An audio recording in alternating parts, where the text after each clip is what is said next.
Hello दोस्तों, मैं हूं अंकित और आप देख रहे हैं लेक्चर नंबर 4। लेक्चर नंबर 4 में हम पढ़ेंगे आज कंसेप्ट नंबर 4। तो कंसेप्ट 4 में जैसे कि आप देख रहे हैं कि हम आपको एक कंसेप्ट पढ़ाएंगे जो जैसे ज़्यादा इंपॉर्टेंट नहीं है, लेकिन हाँ नॉर्मल है। लेकिन ये एक मतलब लेकिन ये बेस है, समझ लो। अगर ये आपका बेस स्ट्रॉन्ग हो गया ना आपका, तो आपको आगे दिक्कत ही नहीं आएगी। तो सिंपल सा कंसेप्ट है। इफ़ अगर कोई एक नंबर है, इफ़ अपन मान लेते हैं इफ़ कोई एक्स वैल्यू है वो रिड्यूस हुई है, मतलब रिड्यूस हो गई टू ए डॉट, मतलब कोई मतलब ए डॉट से हो या एक्स डॉट मान लो, एक्स डॉट से रिड्यूस हो गई। तब क्या हुआ उस रिड्यूस परसेंटेज निकालनी है अपन को।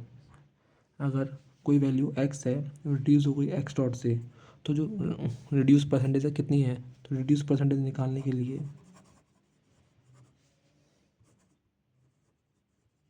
परसेंटेज या साइन लगा सकते हैं, कोई दिक्कत नहीं है।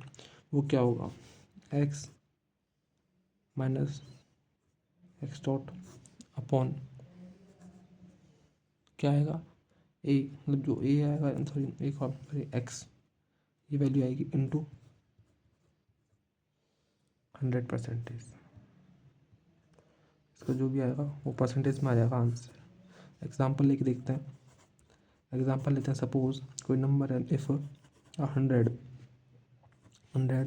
Is reduce to 70,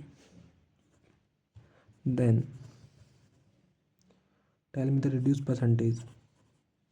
then tell me reduce percentage, पूछ ले क्वेश्चन अपन से। तो इसका डायरेक्ट क्या है, रिड्यूस परसेंटेज इक्वल्स टू क्या आएगा, एक्स, एक्स क्या है इसमें, एक्स क्या है 100, 100 माइनस 70 अपॉन इस एक्स आएगा, जो वैल्यू है अपन से रिड्यूस हुई 100 से, इंटू 100, 30% रिड्यूस हो गया है।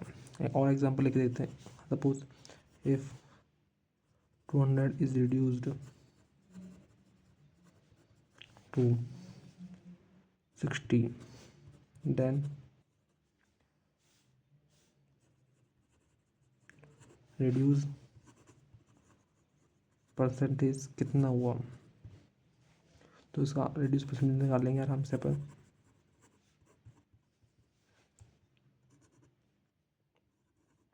200 माइनस 60 अपॉन 100 अपॉन 200, ये वैल्यू आएगी 200 इंटू 100, जीरो जीरो काटा, बचा कितना आया, डायरेक्ट होना चाहिए। आपको कैलकुलेशन में इतना फास्ट होना है कि आपको डायरेक्ट सोच लेना चाहिए, अंदर पहले ही सोच लेना चाहिए। तो मैं आपको समझा रहा हूँ इसलिए, नहीं तो इसको आंसर को करने के लिए सिर्फ आपको 1 सेकंड लगना चाहिए, 1 से 2 सेकंड लास्ट। देखा ये, हाँ डायरेक्ट मन में हो गया सब कुछ, सॉल्यूशन ख़त्म।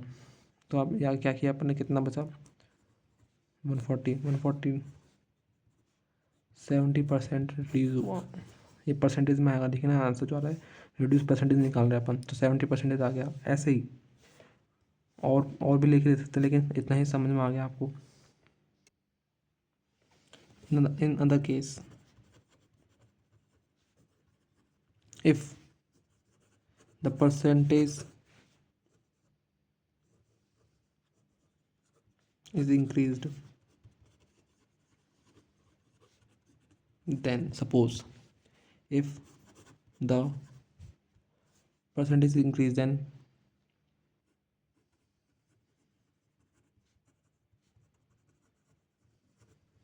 ये तो पूछ रहा हूँ मैं, परसेंटेज अगर इंक्रीज हो जाती है तो क्या होगा।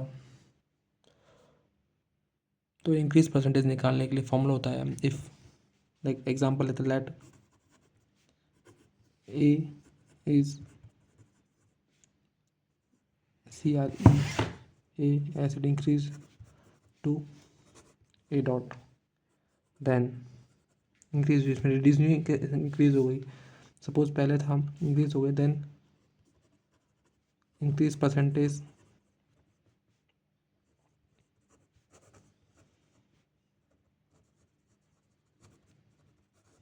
इक्वल्स टू, इसमें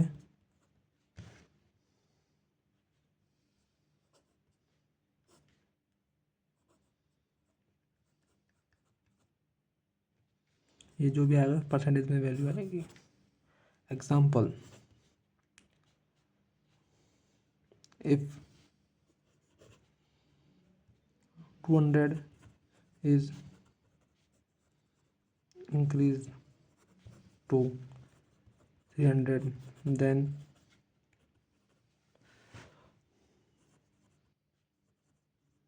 इंक्रीज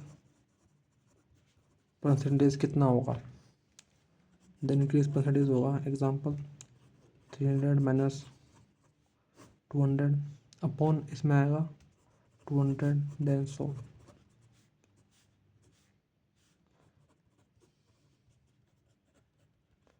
50% इंक्रीज़ हो गया। ये तो अपन सिंपल से एग्जांपल ले रहे हैं, लेकिन टफ आएंगे, लेकिन हम एग्जांपल समझ लेते हैं कि ये कैसे होगा। ये चीज़ समझ में आ गई। अगर कोई चीज़ 100 की है वो 200 की हो गई, कितनी परसेंट इंक्रीज़ हो गया, 100%। अगर ऐसा ही है, कोई वैल्यू है 30 से है, वो 40 से की हो गई, डेफिनेटली 30 से 40 की हो गई, तो ये क्या हुआ है, इंक्रीज़ हो गई। अब पूछ ले कितनी परसेंट इंक्रीज़ हो गई, बताइए डायरेक्टली। सो डायरेक्टली अपन निकालेंगे क्या हुआ, पहले 40 माइनस 30 10, 40 माइनस 30 क्या कितना हुआ, 10 आया। 10 बटे कितना, किसको लेंगे अपन, 30 को, इंटू 100, तो 100% 33% बढ़ गई अपनी वैल्यू। ठीक है, समझ में आ गया। आराम से, इससे कोई दिक्कत नहीं होगी। ऐसे ही अगर रिड्यूस हो गई तो ये फार्मूला है, और इंक्रीज़ हो गई तो ये फार्मूला है। ये जो इससे क्वेश्चंस तो नहीं आएंगे, लेकिन कम चांस है क्वेश्चन आने के, लिए आ सकते हैं, लेकिन इससे इसकी हेल्प से हम सारे आगे आने वाले जो टाइम में वो क्वेश्चन करेंगे, उसकी हेल्प से ही होंगे क्वेश्चंस। ओके, ये क्लास ख़त्म करता हूँ। अब नेक्स्ट कल मिलते हैं अपन।